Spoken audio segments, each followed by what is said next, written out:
Hello guys, शुरू करते हैं body fluid and circulation human physiology का अपना पहला चैप्टर। देखिए, बॉडी फ्लूइड एंड सर्कुलेशन में हम किस तरीके से आगे बढ़ेंगे। जल्दी से जल्दी इस चैप्टर को रिवाइज करने की कोशिश करेंगे। एनसीईआरटी का मैंने एक भी पॉइंट नहीं छोड़ा जो जिससे क्वेश्चन आ सकता है। तो अगर आप इतना कर लेते हैं बस, तो कॉन्फिडेंट रहिए, आपका बहुत अच्छा रिवीजन इस लेक्चर में हो जाएगा। ब्लड, सबसे पहले मैं बात करूँगा ब्लड की, बाद में बात करेंगे सर्कुलेशन की और हार्ट वाले पोर्शन की। सबसे पहले ब्लड की बात करूँ तो ब्लड की स्टडीज हम लोग हीमेटोलॉजी कहते हैं। थोड़ा सा मैं तेज चलूँगा तो आप पेस बनाए रखें, साथ में एनसीईआरटी लेके बैठें। पीएच की बात करूँ तो 7.4 होती है। Blood is a type of connective tissue, एक ब्लड स्पेशलिस्ट टाइप का कनेक्टिव टिश्यू होता है। और अमाउंट की मैं बात करूँ तो 7 to 8% ऑफ बॉडी वेट हमारा ब्लड होता है। ब्लड की बात करूँ तो ब्लड में 2 पोर्शन होते हैं। एक लिक्विड पोर्शन होता है 55% जिसे अपन लोग प्लाज्मा कहते हैं, और सॉलिड पोर्शन होता है 45% जिसे अपन लोग फॉर्म्ड एलिमेंट कहते हैं। प्लाज्मा पेल येलो कलर का होता है due to the present of pigment bilirubin. Plasma yellow colour का होता है बिलीरुबिन की प्रेजेंस की वजह से। अब बात करो प्लाज्मा कंपोजिशन की। प्लाज्मा किस तरीके से कंपोजिशन होता है प्लाज्मा का। वाटर होता है उसमें 90 to 92%, प्रोटीन होता है 5 to 8%, और क्लोटिंग फैक्टर्स होते हैं, कुछ मिनरल्स, ग्लूकोज, लिपिड्स और अमीनो एसिड्स भी इसके अंदर देखे जाते हैं। बात करूँ फॉर्म्ड एलिमेंट्स की। फॉर्म्ड एलिमेंट्स में आरबीसी, डब्ल्यूबीसी एंड प्लेटलेट्स होती है। आरबीसी को अपन लोग इरिथ्रोसाइट्स और डब्ल्यूबीसी को ल्यूकोसाइट्स और प्लेटलेट्स को अपन लोग थ्रोम्बोसाइट्स कहते हैं। ये सब बेसिक सी चीज़ें सबको पता ही होती है। अपन लोग रिवीजन लेक्चर में बैठे हैं, ना कि मेन लेक्चर में, तो इतना सब कुछ मैं एक्सपेक्ट करता हूँ आपको पता होगा ही होगा। बात करूँ सीरम की, तो सीरम क्या होता है। सीरम प्लाज्मा में से अगर मैं क्लोटिंग फैक्टर्स को निकाल दूँ, जो बाकी चीज़ें बची उन लोग हम लोग सीरम कहेंगे। Serum is the plasma minus clotting factor. MCQ आता है, बहुत इंपॉर्टेंट है। बात करूँ मेजर प्लाज्मा प्रोटीन्स की, 3 तरीके की मेजर प्लाज्मा प्रोटीन होती है, albumin, fibrinogen and globulin. Albumin क्या करता है, ब्लड कोलोइडल ऑस्मोटिक प्रेशर को मेंटेन करता है, यानी ओपी को मेंटेन करने में एल्बुमिन का रोल होता है। फिब्रिनोजन होता है, फिब्रिनोजन का जो काम होता है वो ब्लड क्लॉटिंग के अंदर होता है, रोल जो होता है ब्लड क्लॉटिंग में होता है। ग्लोबुलिन की बात करूँ तो ग्लोबुलिन का रोल इम्यूनिटी के अंदर होता है। बात करूँ कि नंबर ऑफ ब्लड सेल्स अपनी बॉडी में कितनी होती है, तो मिलीमीटर पर क्यूब के हिसाब से ब्लड के अंदर किस तरीके से सेल्स का नंबर होता है। आरबीसी का नंबर होता है 5 to 5.5 मिलियन पर mm3। डब्ल्यूबीसी का होता है 6000 to 8000। प्लेटलेट का होता है 1.5 to 3.5 लाख। सबको पता रहता है, बेसिक है, आपको डेटा याद होना चाहिए, एमसीक्यू आता ही आता है। बात करूँ कि ब्लड सेल्स कैसे बनी, how blood cells are formed. Blood cells कैसे बनी इसकी मैं बात करूं तो ब्लड सेल्स बनी है कि अडल्ट के अंदर लॉन्ग बोन होती है। अडल्ट के अंदर जो लॉन्ग बोन होती है उसके अंदर रेड बोन मैरो पाया जाता है। ब्लड के अंदर लॉन्ग बोन के अंदर रेड बोन मैरो पाया जाता है, उसके अंदर स्टेम सेल्स होती है, वहां पर ब्लड की सेल्स अपनी बनती है। बात करूं आरबीसी की, आरबीसी के बारे में पूरी डिटेल जानेंगे। आरबीसी का शेप जो होता है वो होता है बाइकॉनकेव। साइज आरबीसी की होती है 7.5 माइक्रोमीटर, और न्यूक्लियस इसके अंदर एब्सेंट होता है। कलर इसका होता है red due to the presence of haemoglobin pigment. Formation कैसे होता है इसका, यॉर्क शैक में होता है, एम्ब्रियो के अंदर, बोन मैरो के अंदर होता है, स्प्लीन के अंदर होता है। माइटोकॉन्ड्रिया की मैं बात करूं तो माइटोकॉन्ड्रिया इसके अंदर एब्सेंट होता है, इस वजह से एनारोबिक रेस्पिरेशन होता है। क्यों, क्योंकि एरोबिक रेस्पिरेशन के लिए माइटोकॉन्ड्रिया का होना बहुत जरूरी है। तो अब माइटोकॉन्ड्रिया नहीं है तो आरबीसी के अंदर होगा अपना एनारोबिक रेस्पिरेशन। आरबीसी के प्रोसेस ऑफ फॉर्मेशन को कहते हैं इरिथ्रोपोइसिस। आरबीसी का जो लाइफ स्पैन होता है 120 डेज का होता है, और आरबीसी का जो ग्रेवयार्ड जहां पर आरबीसी की डेथ होती है वो स्प्लीन होता है। बात करूं आरबीसी के अंदर प्रेजेंट पिगमेंट हीमोग्लोबिन की, तो हीमोग्लोबिन के अंदर 5% हीम और 95% ग्लोबिन होता है। हीम तो पिगमेंट है और प्रोटीन ग्लोबिन है, ठीक है। अब 5% हीम की बात करूं तो उसके अंदर फेरस आयन और पोरफायरिन रिंग प्रेजेंट होती है, जबकि ग्लोबिन के अंदर 4 पॉलीपेप्टाइड चेन होती है, 2 अल्फा और 2 बीटा, अपन लोग जेनेटिक्स में भी पढ़ते हैं। बात करो डब्ल्यूबीसी की, आरबीसी की डिटेल हमने जानी, तो अब जान लेते हैं डब्ल्यूबीसी की डिटेल्स। डब्ल्यूबीसी में ग्रेनुलोसाइट होती है और अग्रेनुलोसाइट्स होती है। डब्ल्यूबीसी में 2 तरीके की डब्ल्यूबीसी होती है, ग्रेनुलोसाइट्स एंड अग्रेनुलोसाइट्स, ठीक है। ग्रेनुलोसाइट्स 3 तरीके की होती है और अग्रेनुलोसाइट 2 तरीके की होती है। ग्रेनुलोसाइट में होती है न्यूट्रोफिल्स, बेसोफिल्स, एसिडोफिल्स। एसिडोफिल्स का ही दूसरा नाम इयोसिनोफिल्स है। अग्रेनुलोसाइट्स की बात करूं तो मोनोसाइट्स और लिम्फोसाइट्स दोनों ही अग्रेनुलोसाइट्स होती है। अबंडेंस की बात करूं कि जो भी ये सेल्स हैं इनमें क्या अबंडेंस है, तो NLMAB, इसको अपन याद रखेंगे, नीलम अब, ठीक है। इस तरीके से अभी अबंडेंस का ऑर्डर याद कर सकते हैं, NLM और अब, ठीक है, इस तरीके से। अब सबकी एक एक चीज अपन जान लेते हैं, सबकी स्पेसिफिकेशंस अपन देख लेते हैं कि जो न्यूट्रोफिल्स होती है उनका जो न्यूक्लियस होता है 3 to 5 लोब्ड होता है, एसिडोफिल्स का बाइलोब्ड होता है, इस तरीके से आप देख सकते हैं 2 लोब, इसका 3 to 5 लोब्ड होता है। बेसोफिल्स का जो न्यूक्लियस होता है 2 to 3 लोब्ड होता है और एस शेप्ड होता है, ठीक है। और जो मोनोसाइट्स का होता है वो होता है किडनी या फिर बीन शेप्ड इस तरीके से, और जो लिम्फोसाइट्स का होता है वो होता है लार्ज न्यूक्लियस होता है, पेरिफेरल साइटोप्लाज्म के साथ लार्ज न्यूक्लियस इसका होता है। अब हर किसी का फंक्शन क्या है, न्यूट्रोफिल्स फेगोसिटिक होती है, एसिडोफिल्स एलर्जी के अंदर काम आती है। अब ये फेगोसिटिक होती है तो फॉरेन एंटीजन को घटकने के काम आती है, एसिडोफिल्स एलर्जी में काम आती है, और बेसोफिल्स हिपेरिन और हिस्टामिन सीक्रेट करती है जो कि एलर्जिक रिएक्शंस में ही काम आते हैं। मोनोसाइट्स भी फेगोसिटिक होती है जैसे कि न्यूट्रोफिल्स थी, और जो लिम्फोसाइट होती है वो इम्यून रेस्पॉन्स के अंदर काम आती है कंप्लीट तरीके से।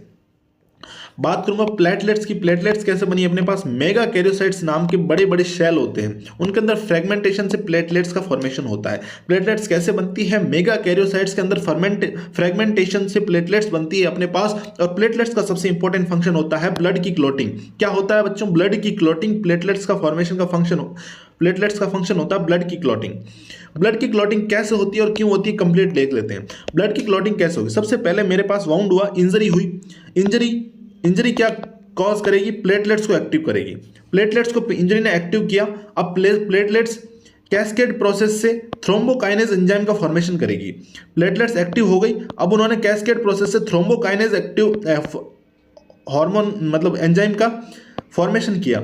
अब ये थ्रोम्बोकाइनेज फॉर्मेशन को कहते हैं कैस्केड प्रोसेस। कैस्केड प्रोसेस में कैल्शियम और विटामिन के का रिक्वायरमेंट होता है। सीधा सीधा क्वेश्चन आता है कि ब्लड क्लॉटिंग में विटामिन के और कैल्शियम चाहिए कि नहीं चाहिए, तो जी साहब चाहिए।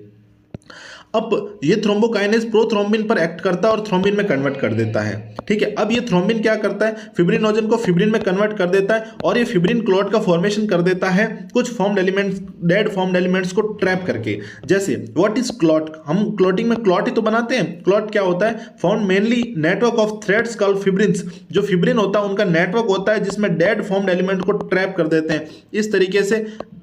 इस तरीके से ये क्लॉट बना देता है, थक्का बना देता है। ब्लड क्लॉटिंग हमने पढ़ा। ब्लड के बाद एक और फ्लूइड होता है लिम्फ टिश्यू फ्लूइड होता है जो कि टिश्यूज के बीच में भरा हुआ होता है। इसके अंदर आरबीसी नहीं है तो हीमोग्लोबिन भी नहीं है, तो ये रेड कलर का नहीं होगा तो ये कलरलेस हो जाएगा। ये मेनली इसके अंदर डब्ल्यूबीसी होती है, आरबीसी नहीं होती है। इसके अंदर प्रोटीन कम होती है, सिर्फ और सिर्फ माइक्रो प्रोटीन्स प्रेजेंट होती हैं। बात करूँ ब्लड ग्रुपिंग की, थोड़ा तेज चल रहे हैं क्योंकि अपन लोग रिवीजन कर रहे हैं तो टाइम भी काफी कम है। बात करूं ब्लड ग्रुपिंग की। ब्लड ग्रुपिंग में दो तरीके का होता है, ABO blood grouping and Rh blood grouping. ABO blood grouping और Rh blood grouping. ABO blood grouping में अपने पास 4 ब्लड ग्रुप आते हैं, ए बी एंड ओ। अब ए ब्लड ग्रुप के अंदर एंटीजन होगा ए। जो ब्लड ग्रुप का नाम होता है वो एंटीजन की वजह से होता है। एंटीजन प्रेजेंट होता है आरबीसी के ऊपर। एंटीजन कहां पर प्रेजेंट होता है, आरबीसी के ऊपर प्रेजेंट होता है। एंटीजन आरबीसी के ऊपर प्रेजेंट होता है और एंटीजन से ही अपना ब्लड ग्रुप का नाम बनता है। तो ए ब्लड ग्रुप में A antigen, B blood group में B antigen, A B blood group में A B antigen, O blood group यानी 0 ब्लड ग्रुप, तो इसमें कोई भी एंटीजन नहीं होता है। अब जो एंटीजन होता है उसकी उल्टी एंटीबॉडी होती है प्लाज्मा के अंदर। एंटीजन होता है आरबीसी के ऊपर और एंटीबॉडी होती है प्लाज्मा के अंदर। अगर ए ब्लड ग्रुप है तो उसके अंदर एंटीबॉडी होगी बी, ठीक है, और बी ब्लड ग्रुप है तो उसके अंदर होगी एंटीबॉडी ए। अब ए बी ब्लड ग्रुप है, एंटीजन दोनों प्रेजेंट है तो एंटीबॉडी इसमें कोई भी नहीं होगी। और ओ ब्लड ग्रुप है, कोई भी एंटीजन नहीं है तो एंटीबॉडी इसके अंदर दोनों होगी। इस तरीके से याद कर सकते हैं। अब इसके अंदर बी एंटीबॉडी है तो अपन लोग बी ब्लड ग्रुप का ब्लड इसे नहीं दे सकते क्योंकि रिएक्शन हो जाएगी। तो इसे कौन सा दे सकते हैं, इसे ए ग्रुप का दे सकते हैं। और इसके अंदर उस ब्लड ग्रुप का ब्लड दे सकते हैं जिसके अंदर एंटीजन नहीं है तो ओ दे सकते हैं, ठीक है।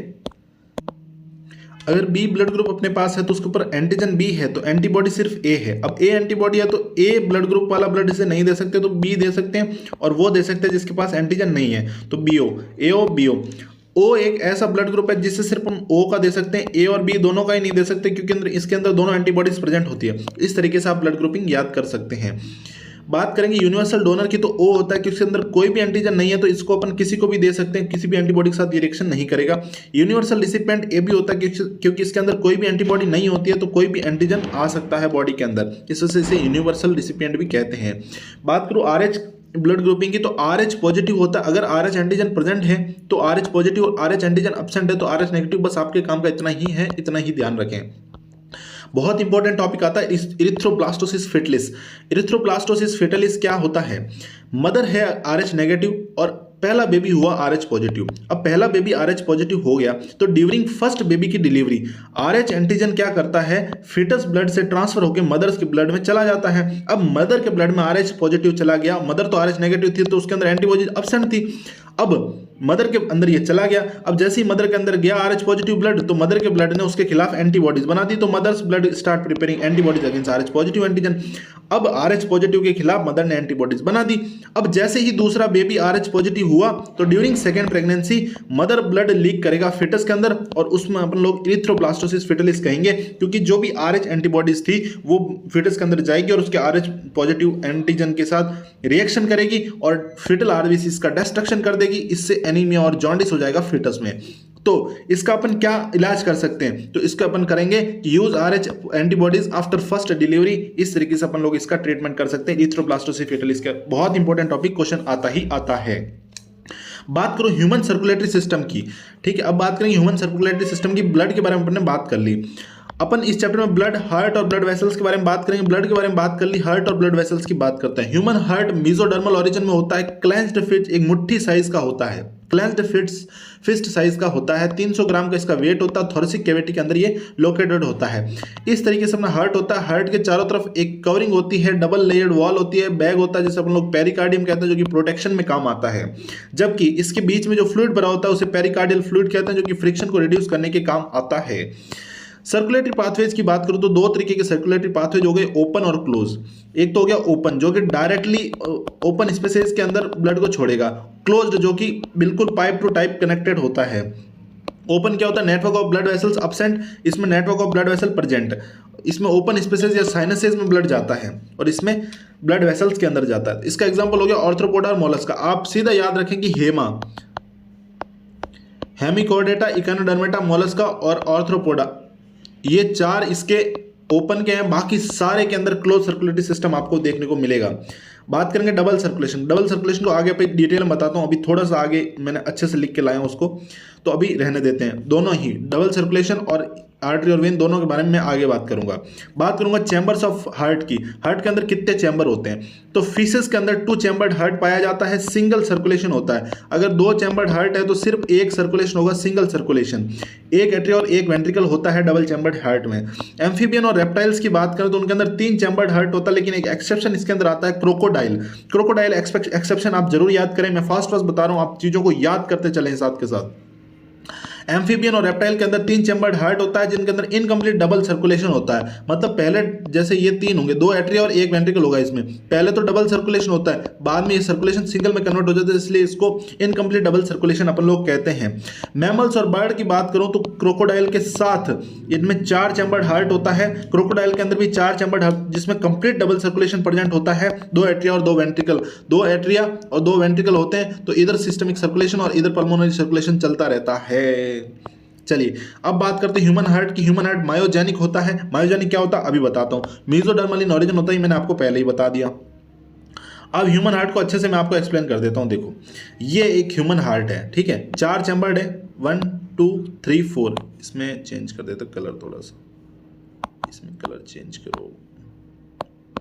देखो ये है 4 चैम्बर्ड हार्ट है, ठीक है, 4 चैम्बर्ड हार्ट। अब इनमें आप देखेंगे कि 4 चैम्बर्ड में सबसे पहले अपन देखते हैं राइट एट्रियम में। राइट एट्रियम में 2 ओपनिंग होती है, एक सुपीरियर वेना केवा और एक इन्फीरियर वेना केवा की, ठीक है। अब यहाँ से फिर राइट एट्रियम से ब्लड जाता है राइट वेंट्रिकल में, ये होता है डीऑक्सीजनेटेड ब्लड, ठीक है। अब फिर ये ब्लड जाएगा सीधा लंग्स में, यहाँ से किसके थ्रू, पल्मोनरी आर्टरी के थ्रू होता हुआ, ये पल्मोनरी आर्टरी इसके थ्रू होता हुआ, ठीक है। ये अब यहाँ पे जो इसको वॉल्व रेगुलेट करता है इसको ट्राइकस्पिड वॉल्व कहते हैं, और इधर की तरफ जो वॉल्व होता है उसे बाइकस्पिड वॉल्व कहते हैं, और इनके ऊपर जो वॉल्व होता है इनको अपन कहते हैं सेमिल्यूनर वॉल्व्स। लेफ्ट एट्रियम की बात करो तो इसमें 4 पल्मोनरी वेन की ओपनिंग होती है, ठीक है। अब बात करूँ, ये है इंटरएट्रियल सेप्टम 2 एट्रिया के बीच में, और ये है इंटरवेंट्रिकुलर सेप्टम 2 वेंट्रिकल के बीच में, और ये है स्ट्रॉन्ग और थिक एट्रियो वेंट्रिकुलर सेप्टम जो कि थिक होता है, और ये होता है थिन, ठीक है। अब मैं बात करूं कि इसके अंदर वो प्रेजेंट होता है नोडल टिश्यू, ऐसे नोड इधर और एवी नोड इधर, इनकी भी मैं बात करूंगा अच्छे से। देखो अब मैं बात करूं कॉर्डेन, जो ट्राइकस्पिड वॉल होता है उससे कनेक्टेड होती है कॉर्डा टेंडनी, और उसके बाद यहां पर ये होते हैं अपने पास पेपिलरी मसल्स, हार्ट की वॉल में प्रेजेंट होती है पेपिलरी मसल्स, ठीक है। अब मैं आपको अच्छे से कंप्लीटली हार्ट की डिटेल्स बता देता हूँ एक साथ ही। देखो आओ, पहले थोड़ी पेपिलरी मसल्स की बात कर लूं कि only present in the wall of ventricles. ये बेसिक तो सबको पता ही होता है, इसकी डिटेल स्टडी करते हैं। आइए देखिए, जो पेपिलरी मसल्स होती है वो only present in the wall of ventricles, ठीक है। एट्रिया की वॉल में प्रेजेंट नहीं होती है papillary muscles. Heart wall attach to papillary muscles by chordae tendineae. जो हार्ट की वॉल्स होती हैं वो कॉर्डा टेंडनी के थ्रू अटैच होती है पेपिलरी मसल से, ठीक है। अब बात करूं वॉल्स की। वॉल्स कितने तरीके के होते हैं? वॉल्स को कहते हैं मस्कुलर फ्लैप्स या कप्स। मसल्स के बने हुए होते हैं, फ्लैप्स होते हैं या फिर इसे कप्स कहते हैं। ये क्या करते हैं कि ब्लड का बैक फ्लो होता है ना, उसे प्रिवेंट करते हैं। एक बार ब्लड आगे बढ़ गया तो ये क्लोज हो जाते हैं और बैक फ्लो को प्रिवेंट करते हैं, ठीक है। अब मैं बात करूं कि कितने तरीके के वॉल्स हो गए, बाइकस्पिड, ट्राइकस्पिड और सेमिनुलर वॉल। 3 तरीके के हो गए। बाइकस्पिड होता है लेफ्ट एट्रियम लेफ्ट वेंट्रिकल के बीच, ट्राइकस्पिड होता है राइट एट्रियम और राइट वेंट्रिकल के बीच, जबकि सेमिनुलर वॉल जो होते हैं राइट एट्रियम और पल्मोनरी आर्टरी के बीच होते हैं, या फिर लेफ्ट वेंट्रिकल और ओर्टा के बीच प्रेजेंट होते हैं, दोनों जगह प्रेजेंट होते हैं। हार्ट 2 तरीके का हो सकता है, न्यूरोजेनिक हार्ट और मायोजेनिक हार्ट। न्यूरोजेनिक हार्ट में इंपल्स कहाँ से जनरेट होगी? नर्वस सिस्टम से, आउटसाइड द हार्ट से। और मायोजेनिक हार्ट के अंदर इंपल्स जनरेट होगी स्पेशल मस्कुलराइज्ड टिश्यू जो कि within the heart present होता है। मायोजेनिक हार्ट के अंदर impulse is generated by specialised muscular tissue जो कि हार्ट के अंदर ही प्रेजेंट होता है। बात करूं नोडल टिश्यू की।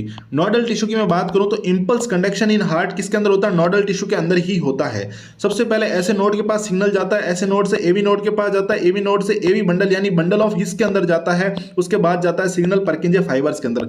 4 स्टेज में सिग्नल होता है। सिग्नल को जनरेट करने वाला ऐसे नोड होता है, इसलिए उसे पेस मेकर ऑफ हार्ट भी कहते हैं। सिग्नल को सेट करने वाला एवी नोड होता है, इसलिए इसे कहते हैं पेस सेटर, ठीक है।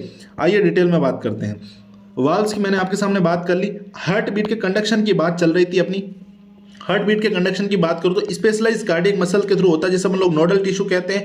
ऑटो रिदमिक होता है, मैंने आपको कहा हार्ट के अंदर से ही जनरेट होता है, नोडल टिश्यू के अंदर से ही हार्ट बीट का जो सिग्नल होता है, इसलिए उसे मायोजेनिक हार्ट भी कहते हैं। 4 तरीके के होते हैं, मैंने अभी आपको बताया, ऐसे नोड, एवी बंडल या फिर पर्किंजे फाइबर्स, ठीक है। अब मैं बात करूं ऐसे नोड की लोकेशन, तो upper right corner of right atrium में प्रेजेंट होता है ये lower left corner of right atrium के अंदर प्रेजेंट होता है। ये इंट्रावेंट्रिकुलर सेप्टम जो मैंने आपको बताया था कि ये जो इंट्रावेंट्रिकुलर सेप्टम था यहाँ पे, ये वाला यहाँ पर प्रेजेंट होती है AV bundle of His. Atrioventricular bundle नाम से ही आपको पता चल रहा होगा। ऐसे नोड जो सिग्नल जनरेट करता है 70 to 75 impulse per minute generate करता है। एवी नोड उससे कम, एट्रियोवेंट्रिकुलर बंडल उससे भी कम, और पर्किंजे फाइबर मिनिमम सबसे जनरेट करता है। तो एक्शन पोटेंशियल और इंपल्स पर मिनट का ऑर्डर ये हो गया आपके सामने, SA node, AV bundle, Purkinje fibres, ठीक है।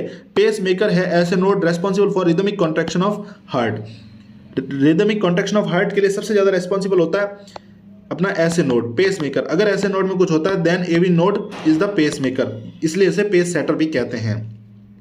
बात करूं कार्डियक साइकिल की, सबसे इंपॉर्टेंट टॉपिक, बहुत सारे क्वेश्चन इससे आते हैं। कंप्लीट कॉन्ट्रैक्शन या फिर रिलैक्सेशन ऑफ एट्रियम या फिर वेंट्रिकल जिसे अपन कहते हैं, उसे कार्डियक साइकिल कहते हैं। कंप्लीट कॉन्ट्रैक्शन ऑफ एट्रियम या फिर कंप्लीट रिलैक्सेशन ऑफ एट्रियम या फिर complete contraction relaxation of atrium and ventricle both, ठीक है। अब ड्यूरेशन ऑफ कार्डियक साइकिल की बात करूं तो एक हार्ट बीट की जो ड्यूरेशन होगी वही कार्डियक साइकिल की होगी, और उसे कहते हैं 0.8। इसको ऐसे निकालते हैं कि 60 मिनट में हार्ट 72 बार धड़कता है, तो 1 मिनट में नहीं 72 बार धड़कता है 60 मिनट में, तो एक बार धड़कने में 60/72 तो हो जाएगा 0.8 सेकेंड, ठीक है। तो 0.8 सेकेंड लगते हैं। 0.8 सेकेंड के ड्यूरेशन में सबसे पहले 1 सेकेंड के लिए होता है अपना एट्रियल सिस्टोल। क्या होता है? 1 सेकेंड के लिए होता है एट्रियल सिस्टोल। पहले एट्रिया कॉन्ट्रैक्ट करेगा, फिर वेंट्रिकल कॉन्ट्रैक्ट करेगा, फिर दोनों रिलैक्स करेंगे। एट्रिया, वेंट्रिकल, फिर दोनों रिलैक्स, ठीक है। तो देखो पहले एट्रियल सिस्टोल होएगा, ठीक है, फिर होएगा वेंट्रिकुलर सिस्टोल। वेंट्रिकुलर सिस्टोल होता है 0.3 सेकेंड के लिए, एट्रियल सिस्टोल होता है 0.1 सेकेंड के लिए। उसके बाद दोनों का डायस्टोल होता है जिसे हम लोग जॉइंट डायस्टोल कहते हैं। एट्रियल और वेंट्रिकल दोनों का डायस्टोल साथ में होता है, जिसे अपन लोग जॉइंट डायस्टोल भी कहते हैं, ठीक है। 0.1 सेकेंड के लिए हुआ अपना एट्रियल सिस्टोल, मैंने आपको बताया, ठीक है। और उस समय अपने पास होता है वेंट्रिकुलर डायस्टोल, क्योंकि इसके जस्ट बाद अब एट्रियल सिस्टोल हो गया, तो अब जो सिग्नल होंगे वो वेंट्रिकल में पहुंचेंगे, तो फिर होगा वेंट्रिकल सिस्टोल। सिस्टोल का मतलब होता है कॉन्ट्रैक्शन और डायस्टोल का मतलब होता है रिलैक्सेशन। अब एट्रिया में कॉन्ट्रैक्ट हुआ, उसके बाद वेंट्रिकल कॉन्ट्रैक्ट हुआ, तो अब ये जो वेंट्रिकुलर डायस्टोल रहा ये 0.1 सेकेंड के लिए रहा, तो एट्रियल सिस्टोल या वेंट्रिकुलर डायस्टोल भी इसे बोल सकते हैं। और जैसे ही एट्रियल सिस्टोल कंप्लीट हुआ तो अब पहला हार्ट साउंड आएगा lub by closure of bicuspid valve. जैसे ही ऊपर से ब्लड नीचे आया तो ऊपर जो वॉल होगा बंद होगा, उसकी वजह से आवाज आती है पहली लब sound at the time of 0.1 second. उसके बाद वेंट्रिकुलर सिस्टोल होगा 0.4 सेकेंड तक। यहां आएगी सेकेंड हार्ट साउंड डब, क्योंकि अब ब्लड का फ्लो होने वाला है। अब ब्लड जैसे ही वेंट्रिकुलर सिस्टोल हुआ, ब्लड का फ्लो था वो पूरा का पूरा पल्मोनरी आर्टरी और ओर्टा के अंदर चला गया, तो अब पीछे सेमिलर वॉल्स को क्लोज होना पड़ेगा बैक फ्लो को रोकने के लिए, तो उस समय सेकंड हार्ट साउंड आती है डब। ठीक है, तो ये अपन ने पूरी कार्डियक साइकिल समझा दी। 0.1 सेकंड के लिए एट्रियल सिस्टोल और 0.7 सेकंड के लिए एट्रियल डायस्टोल, ये देख सकते हैं आप। ठीक है, और 0.3 सेकंड के लिए वेंट्रिकुलर सिस्टोल होता है और बाकी के 0.5 सेकंड तक वेंट्रिकुलर डायस्टोल होता है और 0.4 सेकंड तक वेंट्रिकुलर जॉइंट डायस्टोल होता है। इन सबको आप लिख लीजिएगा।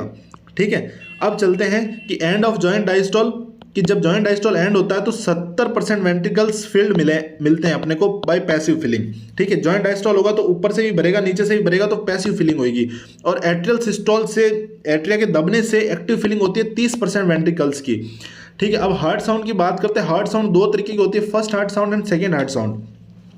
फर्स्ट हार्ट साउंड होती है लब और सेकंड हार्ट साउंड होती है डब। जो लब होती है वो लो पिच होती है और डब होती है वो हाई पिच होती है। लब आती है by closuring of cuspid valves, AV valve, atrioventricular valves जो बीच में थे वो, उनकी वजह से आती है लब साउंड, और डब साउंड होती है सेमिल्यूनर वॉल्स की। ठीक है, कैजुअल लीव से याद कर सकते हैं, कस्पिड वॉल के क्लोज होने से लब आती है। ठीक है, अब स्ट्रोक वॉल्यूम की बात करूं तो स्ट्रोक वॉल्यूम होती है 70 ml। What is stroke volume? Stroke volume is the blood pumped by each ventricle during each cardiac cycle. आप यहां पर ईच वर्ड को जरूर अंडरलाइन करें। Blood pumped by each ventricle during each cardiac cycle, इसे अपन कहते हैं स्ट्रोक वॉल्यूम। ठीक है, अब मैं बात करूंगा कार्डियक आउटपुट की। कार्डियक आउटपुट क्या होता है कि एक बीट के अंदर स्ट्रोक वॉल्यूम थी और कार्डियक आउटपुट होगा blood pumped by each ventricle इन पर मिनट। एक मिनट में कितनी बार धड़का ब्लड, जो हार्ट था वो 72 बार धड़का, और एक बीट में कितना आ रहा था 70 ml। तो इन दोनों को मल्टीप्लाई करेंगे तो एक मिनट में जो कार्डियक आउटपुट बाहर निकला था वो आ जाएगा, और वो होता है 5000 ml पर मिनट एक हेल्दी पर्सन के लिए। बहुत ही इंपॉर्टेंट टॉपिक ईसीजी, बहुत सारे एमसीक्यू जिससे आते हैं। इलेक्ट्रोकार्डियोग्राफ मशीन का नाम होता है, लेकिन इसकी जो फुल फॉर्म होती है इलेक्ट्रोकार्डियोग्राम ग्राफिकल रिप्रेजेंटेशन की। ठीक है, अब फॉर नॉर्मल ईसीजी, एक नॉर्मल ईसीजी पाने के लिए हम एक इंसान के अंदर लीड्स लगाएंगे। 2 लीड्स तो लगाएंगे रिस्ट पर, एक लेफ्ट रिस्ट और एक राइट रिस्ट पर, और एक लीड लगाएंगे लेफ्ट एंकल पर। अगर हमें डिटेल्ड ईसीजी चाहिए तो अपन लोग लीड्स को चेस्ट रीजन पर भी लगा सकते हैं। इस तरीके से इसका ग्राफिकल रिप्रेजेंट होता है ईसीजी का। इसमें बहुत सारे पोर्शन होते हैं, एक तो पी वेव होती है, एक टी वेव होती है, और एक होता है QRS कॉम्प्लेक्स। ठीक है, सबसे पहले पी वेव की बात करूं तो ये सिग्नल दिया, मतलब अब होगा एट्रियल डीपोलराइजेशन, यानी सिस्टोल के लिए सिग्नल दे रहा है। तो हम लोग सबसे पहले होता है एट्रिया का डीपोलराइजेशन और एट्रियल सिस्टोल होता है, तो P wave represent the atrial depolarisation.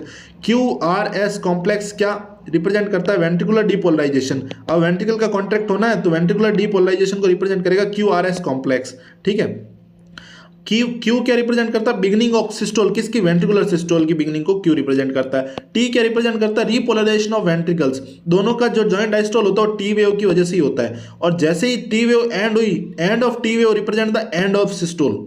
ठीक है, अब भाई साहब यहाँ सिग्नल मिल रहा था और जैसे ही सिग्नल कंप्लीट मिला अब होगा डायस्टोल, तो यानी यहाँ पर सिस्टोल अपना एंड हो गया। और जितने QRS कॉम्प्लेक्स होंगे उतनी ही मतलब हार्ट बीट होगी। क्यों? क्योंकि एक बीट में एक QRS कॉम्प्लेक्स बनता है, तो number of QRS complex gives the number of heart beat. इसीलिए ईसीजी होती है, उसका शेप रफली सब में यही होता है, लेकिन अगर इसमें कुछ भी डेविएशन मिलता है तो deviation in shape denotes the abnormality in that person. मैंने आपको बोला था डबल सर्कुलेशन की बात करेंगे और आर्टरी और वेन की बात करेंगे, तो आइए कर लेते हैं। ठीक है, चलिए डबल सर्कुलेशन की बात करूं और आर्टरी और वेन की। सबसे पहले आर्टरी और वेन की बात करता हूं तो सबसे पहला पॉइंट आता है कि आर्टरी का जो ल्यूमन होता है वो स्मॉल होता है और वेन का जो ल्यूमन होता है वो लार्ज होता है। आर्टरी का जो ल्यूमन होता है स्मॉल होता है, और जिसकी वजह से ल्यूमन स्मॉल है तो इसमें ब्लड प्रेशर भी हाई होगा, और जो वेन होता है उसका जो ल्यूमन होता है वो बड़ा होता है तो उसके अंदर ब्लड प्रेशर भी कम होता है। ठीक है, आर्टरी और वेन के अंदर तीन जो होती है मेम्ब्रेन, 3 लेयर से बनी हुई होती है। Tunica externa, tunica media, tunica intima. Tunica externa consist of fibrous connective tissue and collagen fibres, जबकि tunica media consist of smooth muscle and elastic fibres. Tunica intima consist of squamous endothelium. सबको पता है कि जो artery और when की inner wall होती है स्क्वेमस एंडोथेलियम की बनी हुई होती है, अपन ने एनिमल टिश्यू में भी पढ़ा था। जो कैपिलरीज होती है वो सिर्फ और सिर्फ एंडोथेलियम की बनी हुई होती है। जो ब्लड कैपिलरीज होती है वो सिर्फ और सिर्फ सिंगल लेयर ऑफ एंडोथेलियम की बनी हुई होती है। कैपिलरीज कनेक्ट करती है आर्टरी और वेन को, उन्हें कैपिलरीज कहते हैं। ठीक है, सर्कुलेशन की बात करूं तो डबल सर्कुलेशन था, ये पल्मोनरी सर्कुलेशन और ये सिस्टमिक सर्कुलेशन। सिस्टमिक सर्कुलेशन क्या होता है, लंग्स से oxygenated blood 4 pulmonary vein left atrium में लाएगी, लेफ्ट एट्रियम से लेफ्ट वेंट्रिकल में जाएगा, लेफ्ट वेंट्रिकल ओर्टा के थ्रू बॉडी में पहुंचा देगा, इसे कहा है हमने सिस्टमिक सर्कुलेशन। इसे अपन लोग सिस्टमिक ऑर्टा या सिस्टमिक आर्टरी भी कहते हैं। इसके अंदर पूरा ऑक्सीजनेटेड ब्लड रहता है, ये हो गया सिस्टमिक। बहुत ही आसान भाषा में समझा रहा, तो ये हो गया सिस्टमिक सर्कुलेशन। लेफ्ट वेंट्रिकल से सिस्टमिक आर्टरी में गया ब्लड, उससे टिश्यू में, टिश्यू से सिस्टमिक वेन में, और सिस्टमिक वेन से राइट एट्रियम के अंदर अपना ब्लड पहुंच गया। ठीक है, अब ये हो गया अपना पल्मोनरी सर्कुलेशन। तो ऐसा कैसा पल्मोनरी सर्कुलेशन है, सेम है, आप एक बार रीडिंग जरूर मार लें, थोड़ा टाइम की कमी है अपने पास। अब चलते हैं रेगुलेशन ऑफ कार्डियक एक्टिविटी की। रेगुलेशन ऑफ कार्डियक एक्टिविटी की मैं बात करूं तो कैसे होती है वो, ब्रेन के अंदर एक सेंटर होता है मेडुला ऑब्लोंगेटा सेंटर, वो autonomous nervous tissue, nervous system के फाइबर्स के through, parasympathetic and sympathetic fibres के थ्रू रेगुलेट करता है। जो पैरासिम्पैथेटिक नर्वस सिस्टम होता है वो हार्ट बीट को कम करता है, जबकि sympathetic nervous system heart beat को बढ़ाता है। एक टाइम पर एक ही एक्टिवेट होता है।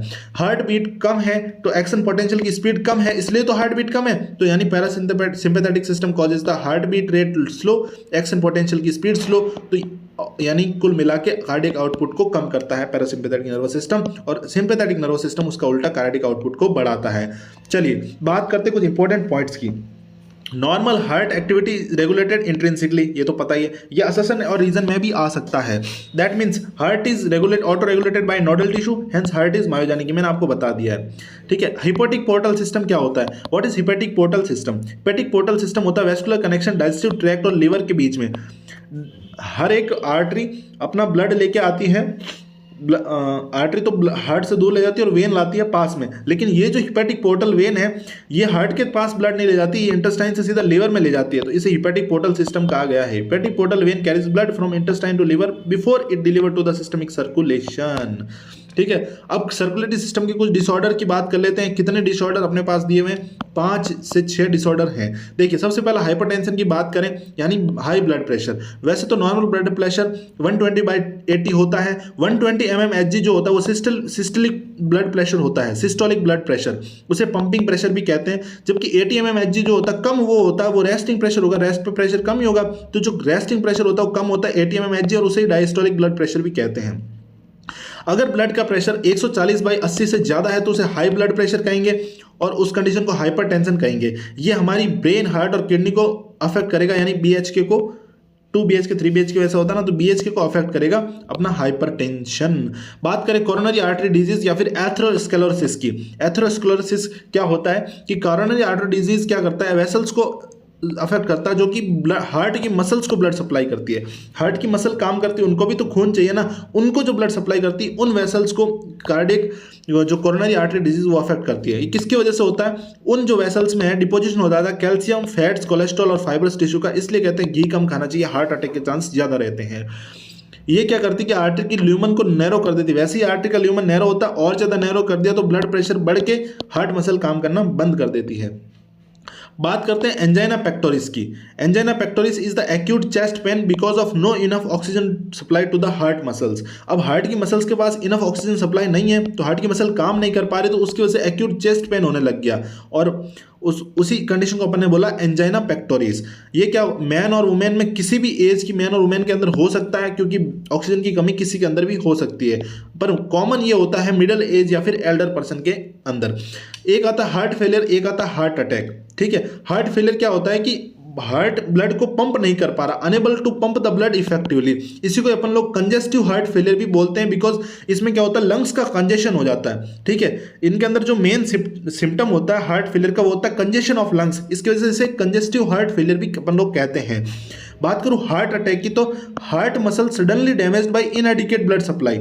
इनएडिक्वेट ब्लड सप्लाई की वजह से हार्ट मसल डैमेज हो गई, और इसे अपन लोग मायोकार्डियल इन्फेक्शन भी कहते हैं। हार्ट अटैक बहुत कॉमन होता है, आपने देखा होगा, इसके अंदर हार्ट की मसल डैमेज हो जाती है, क्योंकि हार्ट की मसल्स के पास इनफ ब्लड सप्लाई नहीं पहुंच रही। ठीक है, बात करूंगा कार्डियक अरेस्ट की। What is cardiac arrest? Cardiac arrest is the complete death of heart muscle. अब हार्ट एकदम ही रुक जाए कि एकदम ही हार्ट काम करना ही बंद कर दिया तो उसे अपन लोग कहेंगे कार्डियक अरेस्ट हो गया, यानी हार्ट मसल की कंप्लीट डेथ हो गई, उसे अपन कहते हैं cardiac arrest. Heart completely beating करना स्टॉप हो गया। अब मैंने थोड़ा फास्ट खींचा, आप इसकी अच्छे से रीडिंग लगाएंगे तो आई होप आपको कंप्लीटली ये समझ में आ जाएगा टॉपिक। और इसी के साथ अपना जो सर्कुलेशन वाला चैप्टर वो खत्म हुआ। Thank you guys so much आपका यहाँ आखिरी तक बने रहने के लिए। ऐसे ही सारे चैप्टर्स का रिवीजन मैं आपको करवा दूंगा। आपको बस एक काम करना है, चैनल को सब्सक्राइब करना है। ठीक है guys, thank you so much. Blood circulation अपना हुआ कंप्लीट। अब देखते हैं नेक्स्ट चैप्टर ह्यूमन फिजियोलॉजी का ही।